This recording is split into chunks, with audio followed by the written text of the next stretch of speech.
Oh wow, this leads back into the here. It's cool.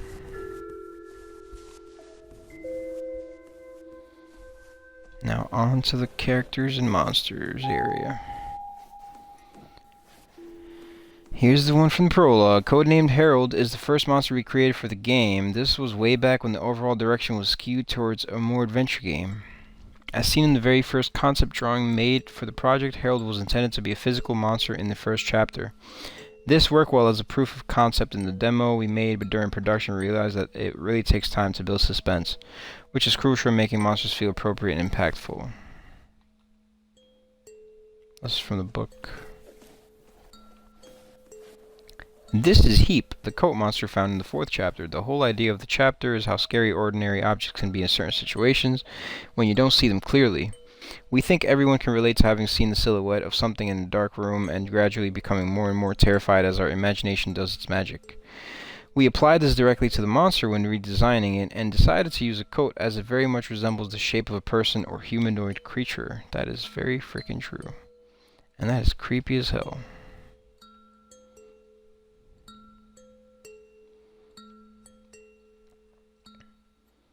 What the hell, man? Whoa. And they move. Well, that one moves. And she moves a little bit. Creepy, man. Haida is the swamp monster found in the 3rd chapter of the game. We wanted to build a creature around the themes of what might be hiding in forest lakes, which is very related to eerie folklore and children's stories we were told growing up. This also allowed us to touch on the themes of alcohol without being too obvious about it. We did this in indirect ways, like the painting of a woman drinking from the well and turning into a monster, and giving it a lot of gurgling and wet breathing sounds. Yeah. Haida version 2. Water Lady Haida. Woman alive concept. Creepy, creepy, creepy. It's like that Wraith from Witcher 3 in the frickin' well. Let's talk to Teddy here. There you have me. Or old me. As now I'm just a floaty version in your memory, of course. Also, here are all the characters in Among the Sleep, old and new. Some are not used and some are hard to see because of the various tricks and lighting we did to obfuscate them.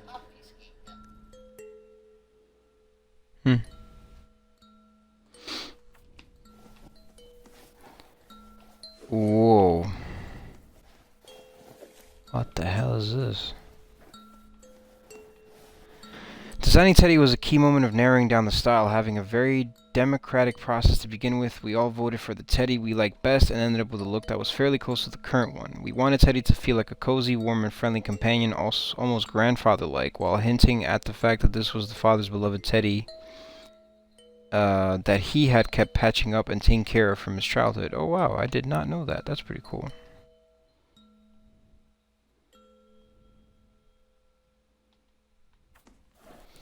Now this one is an old relic. The story and particularly how the game ended was very different in the early days of production. Back then Teddy was the antagonist of the game. Oh, what? What a twist. The story was that the broken family situation made the child vulnerable, and an evil entity, a monster disguised as a friendly teddy bear, took advantage of this by tricking the child onto a dangerous adventure far away from home. During production, we realized that we had the choice to either make a typical and predictable horror story or to focus all that attention on the family situation. Serious topics like these aren't much talked about in video games, and we felt compelled to make a creative game around this as we saw the potential to make a much more meaningful story. We scrapped this idea along with a whole chapter and did huge reworks to many parts of the game to make it all come together more neatly. Wow. Interesting. I mean, that's still a pretty cool concept as well. I mean, that's not something that's done in video games too much either. It's a little, I guess the idea is a cliche, sort of, but it's a pretty cool concept nevertheless. The mother was one of the first characters that we designed. Her 3D model was remade and tweaked a few times, but overall she has remained very similar throughout the entire production. The blueprint and model renders is how she looked when it was all a school project.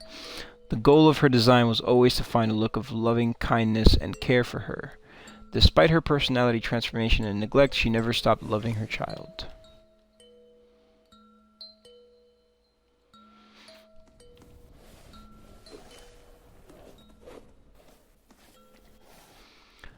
core concept of the furnace monster Hans is similar to that of Heap.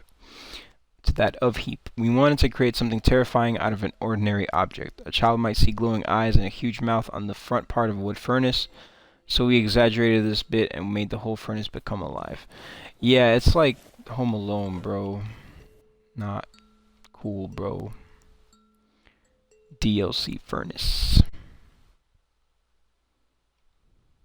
Oh yeah, that's cool, man.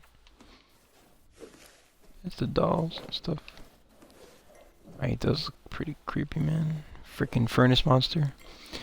One idea for Teddy was that he could equip items that granted him abilities. Some of those were a dragon mask that made him breathe fire, a sword he could fight with, a mage's hat gave him spells, and a wristband, great strength. Interesting. Huh? What the hell is this? Whoa.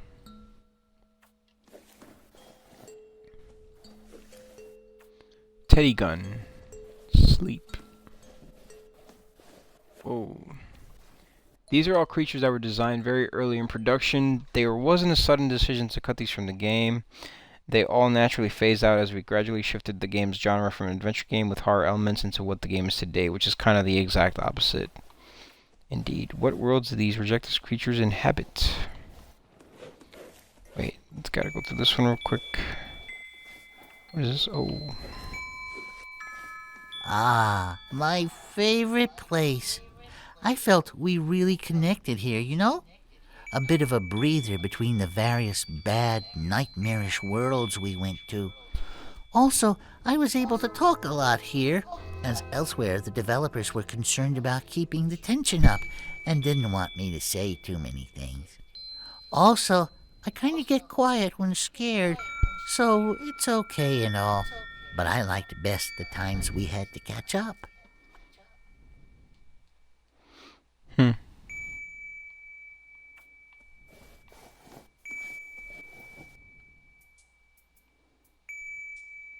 Represents feelings. Put him in here. Slurp. Interesting. So originally, they were supposed to go into like containers instead of this one little weird furnace looking thing or whatever the hell. Whoa. And that is what it currently looks like.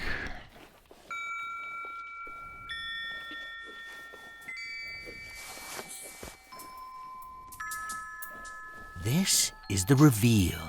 This is where you see your mother for what she is, and the player gets to connect the various monsters and sights through the game.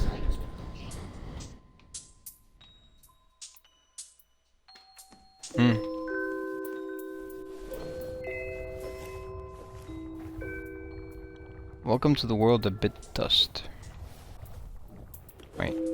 Let's go around the other way. So it leads to there too.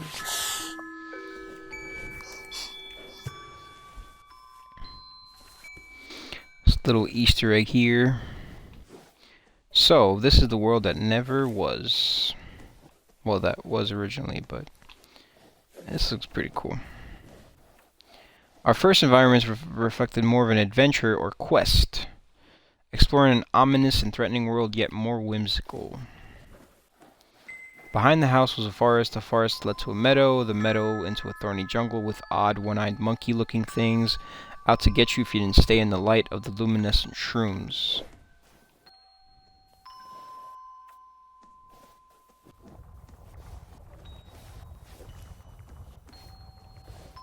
Under the forest waited an underworld of tunnels made by giant worms and great halls of crystals guarded by rock giants. That's a pretty cool concept of a game, though. Just make that with different setting, character, you know? A world that was cut before we did anything more than concepts and a rough white box. Blockout was a life-size dollhouse with a myriad of creepy dolls stalking you in the dark.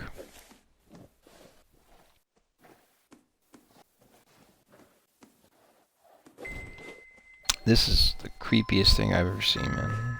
What the hell? That's pretty cool, though. Okay, now, the world that never was.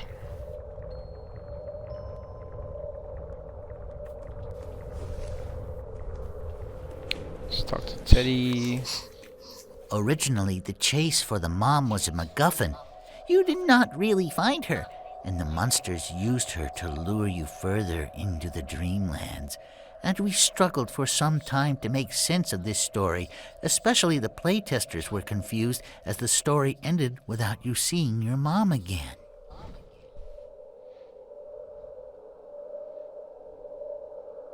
Originally, the chase for the mom was a MacGuffin.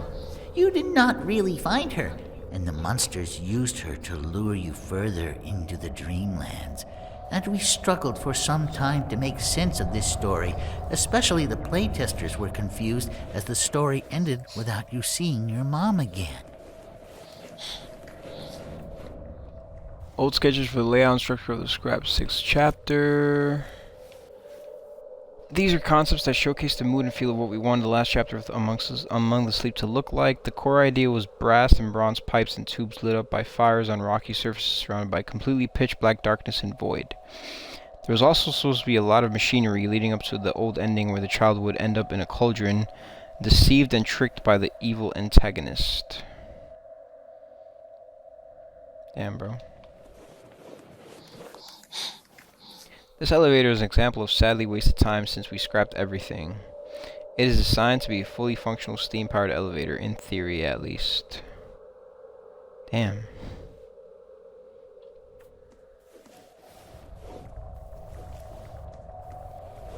Okay, so this way leads back over here, which is the living room. The prologue right? was added as a free DLC a couple of months after release of the game. It was made in collaboration with some of our fans and made to elaborate a little bit on what went wrong with the parents' relationship. That the mother was not simply evil, but rather that relationships are tough, and neither of the parents handled it well. A little Easter egg. What does all this steam-powered, copper-filled, steampunky nonsense relate to, you ask? Well, proceed to see the old ending of Among the Sleep. Now here is something truly special. Want to see what the game almost was at some point? This is an old version of the story's conclusion, and it's been something we have not shown anybody except a few testers in the early days. You might say here, I got to have more fun than in the original ending. Come in and see. Alright, let's check it out.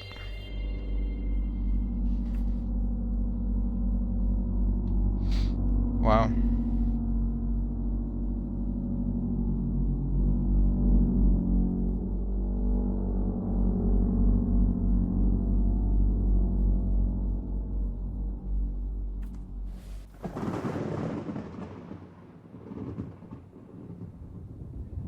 What the hell is Teddy doing?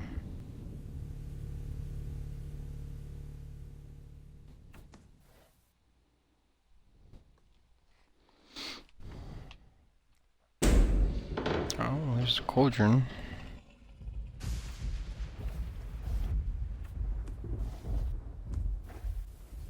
There goes Teddy. Where did he go? Is he just spinning there? What do I do?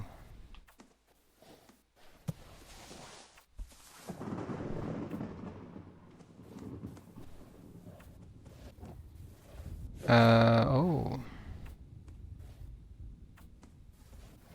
It's filling up. Oh, whoa, whoa. Hello. Oh, God.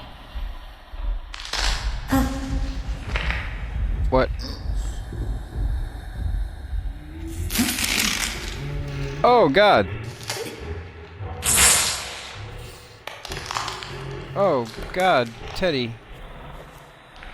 What the fuck, man? Damn! That's how it comes out, yo.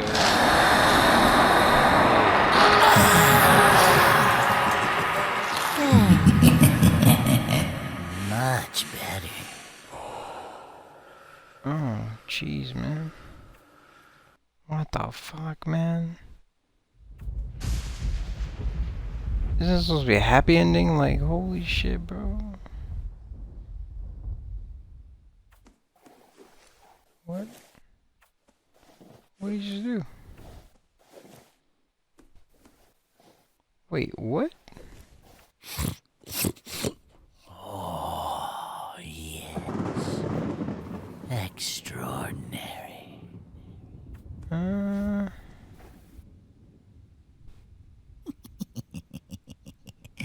Round and round and round. Places go in. My book. 5 little animals live on a steep What hill. the fuck A was snail that? that dreams of climbing trees, but never will. A hungry, starving hippo whose gummies are red, and her best friend seagull lying lifeless and dead.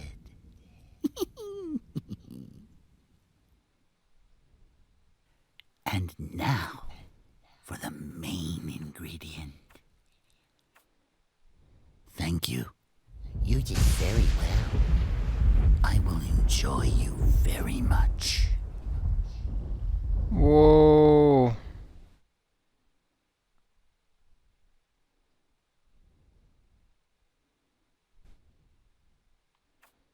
This is how it ends? He just drops you into the cauldron and eats you? What the f...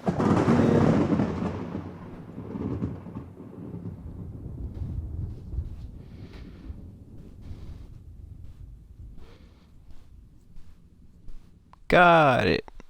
Alright. Now what? Okay. That was creepy, bro. Well, that's the whole museum, though. Oh, God. Freaking baby, man. Oh, we gotta fall, bro. Oh, my God. Okay. Yep. Alright.